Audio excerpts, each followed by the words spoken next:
I want you to hear this clip right here. In this country, they are not talking about open borders. They are not talking about abolishing prisons. They are not talking about giving the government this power to take everything away from people. I think that this stuff, it flourishes in places like New York City, and then it dies there. You know, asking a candidate if a murderer should go to prison is not a trick question. It's unbelievable that this is the candidate. But I think at the root of this is our education system. Yes, you're right. It's gonna, these ideas, these communist, foreign ideas, because communism is foreign to our country, was brought here by the progressives. Does not work with any of our ideals. Completely true. So it's this foreign idea that's been implanted. And the only reason that it's taking hold is because we have allowed these Marxists to take over our education system. So these young people who are hearing these messages, as soon as there's a little bit of a tough economic time, they are, and this is what communists do, right? This is what they do in Venezuela, and this is what they do in Cuba or wherever else that communism has come.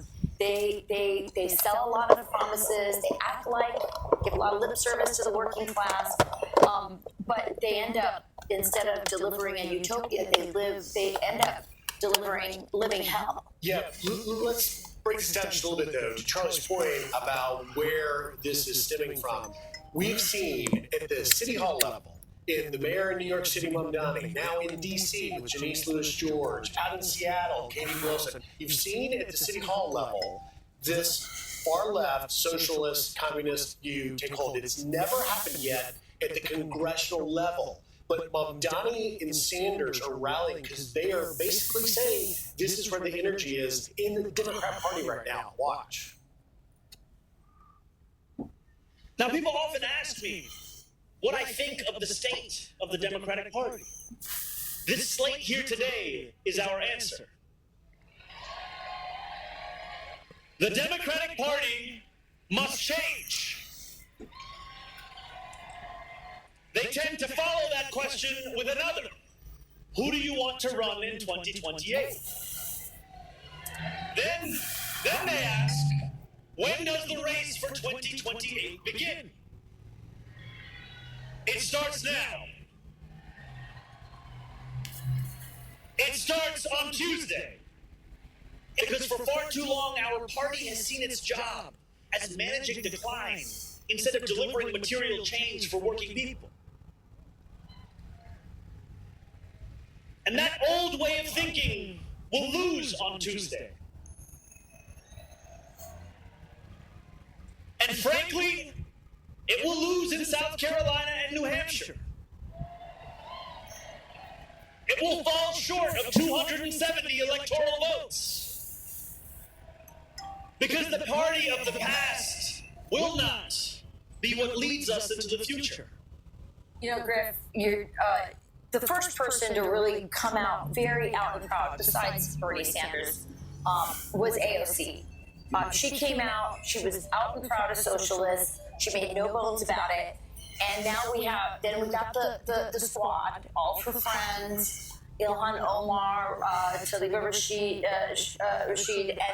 and now we're getting this new crop of young communists. And Mamdani himself cannot become president because he was born in another country. But if he could have run, I think he would be formidable. This guy can't run for president, but he is, I think, the face of the movement. He's surpassed AOC in talent, I think, in his ability and his charisma. Obviously, his ideas are totally bankrupt, and as I said, not part of anything to do with the American experiment of who we are. But he's effective, and I think that people should not take this lightly, just as they shouldn't have. This is actually incredible. You know, we do have people from time to time in the media actually address some of the quality, original, cohesive, historical facts involving the progressional history of when these things developed, where they came from. They're foreign, they're outside of the country. I try to lay out the great detail as to origins that connect to the Royal German Empire and the great beginning of the weaponization of data and mass murder. But you have to be a pretty good historian to start bringing out some of these facts.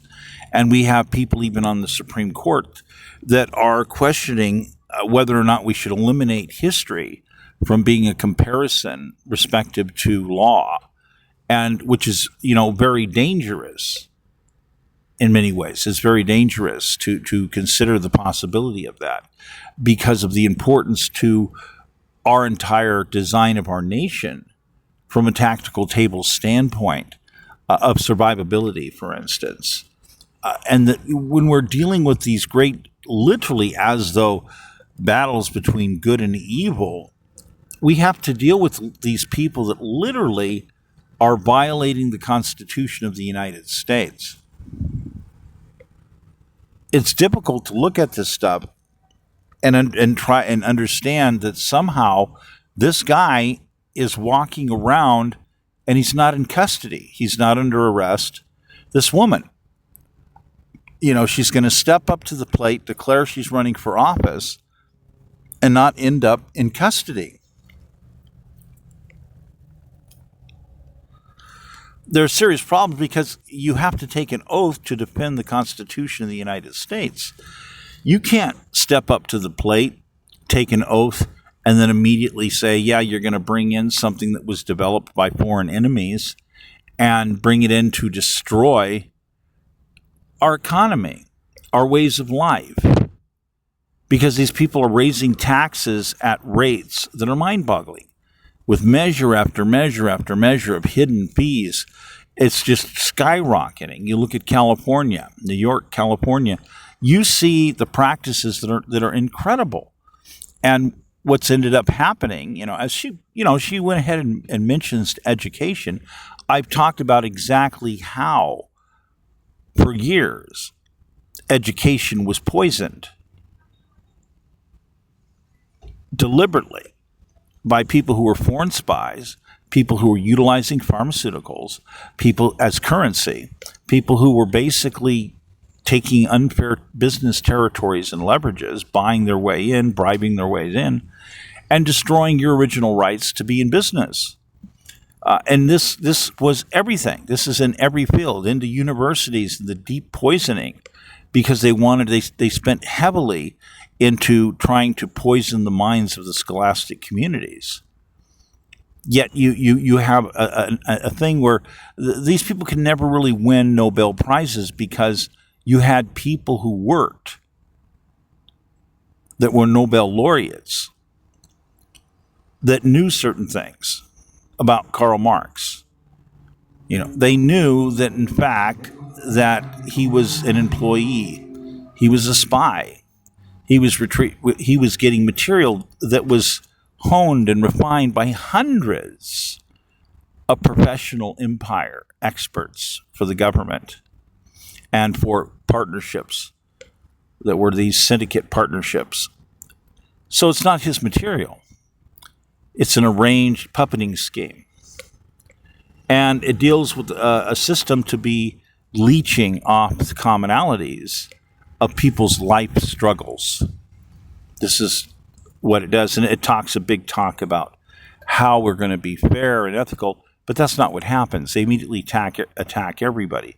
Just look at all the taxes that are imposed in California and all the people that come under attack. And you have all these people that are mad. They're like, well, of all the money that I was going to contribute to moving our country forward, these people just came in and stole 3, 4, 5 times that amount of money. I don't have it anymore. They just stole it. They just stole all the money that I was going to use to basically move things forward that I thought would be evolution for the country. But instead, these people step in and they're stealing it. So they want to steal everyone's real estate and all this other ridiculous stuff. They want to invite, without borders, invite everybody into the country and then basically allow everybody to vote worldwide. That's a tactical table area that says, no, under no circumstances can you ever do that. Look, here we ran a few scenarios where what happens is you always end up losing government, losing territory. So this is the enemy. This is the enemy. This is a bunch of people that says we are going to invite criminals worldwide to come in and overtake the government. And this is how you end up destroying a country, not repairing a country. So, the insanity of this, because they're taking constitutional oaths to be able to run for office, and then they break those constitutional oaths, and they're not being arrested. Because the big way to deal with this is that if they have 30,000, 100,000, whatever these numbers are of followers, not to mention people they flat out deceive and lie to by giving fancy speeches to. The bottom line is we have fMRI lie detectors. We have advanced equipment. You head this whole thing off by grabbing a hold of the candidates that are basically breaking the law, and you put these people into the devices of truth. You administer the truth pharmaceuticals, and you run them through a questioning matrix. And then you say, okay, well, we want you to work this game. Here's a tactical table game right here. This shows you the physics, the mass economic modeling of what happens if you use certain types of physics, what happens to the economy, to people's lives. These people understand this.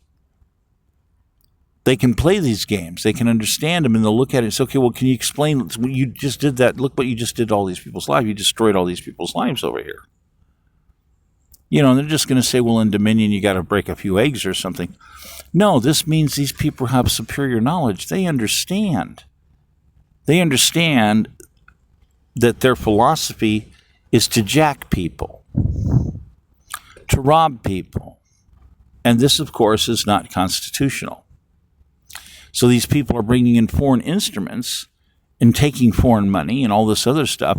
They are beholden to others as they violate the Constitution. And they're promoting invasion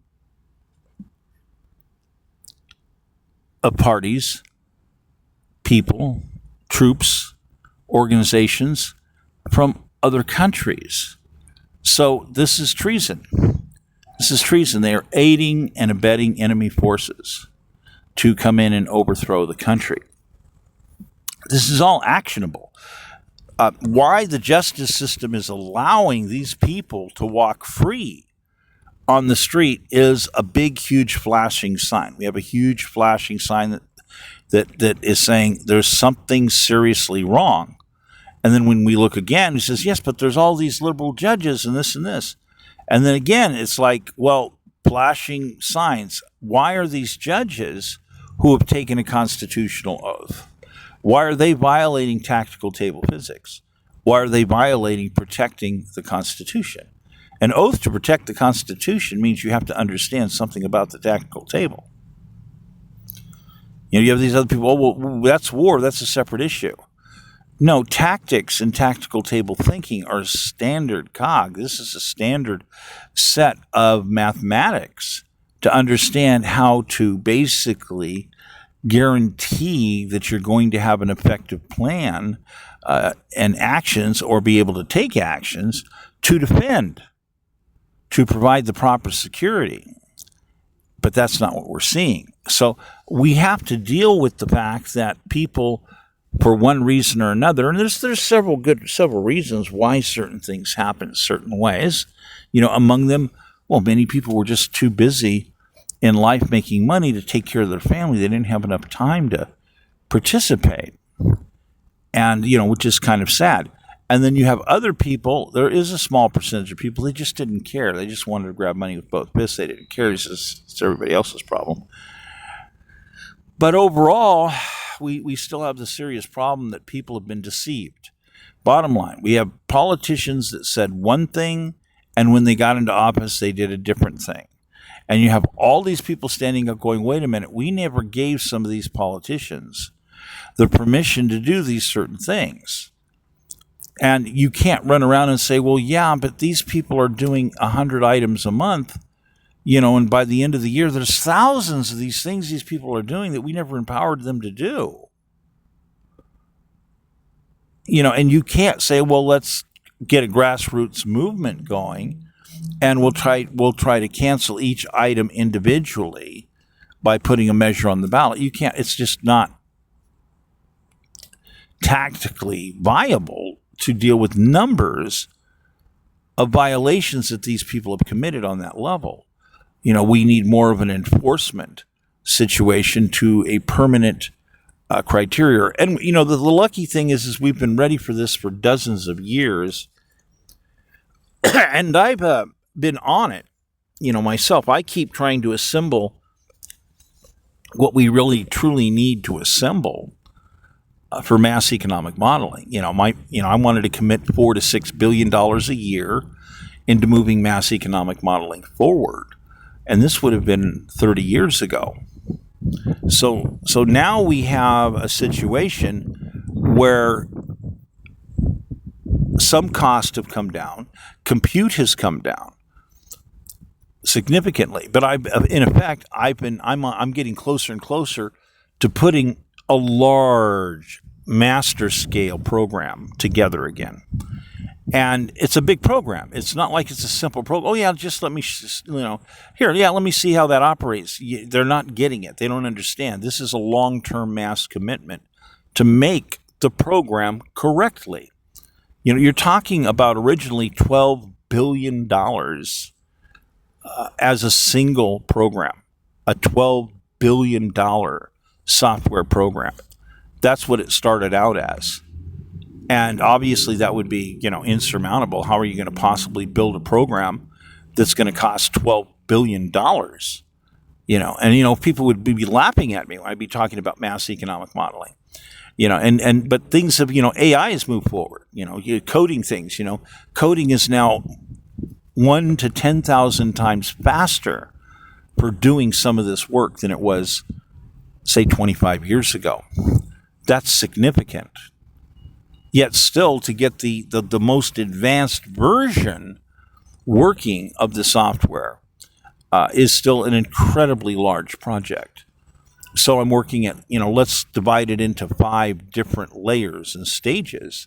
So I'm designing it in a multi-symmetry that basically is scalable, so that the smaller versions can come up getting done first, and the more advanced versions can, in fact, we can move forward and get those to go as well. Except now, all along the way, see, I run into these problems, and the problems are I keep coming under violent attack, and the justice system doesn't step up and do its job. We've barely got a chance with President Trump right here, right now. We've barely got a chance where we finally have some Republicans that have stepped up, and they're beginning to see this mass economic fraud situation, and they're beginning to address it. And I'm talking significantly. They are significantly addressing these situations.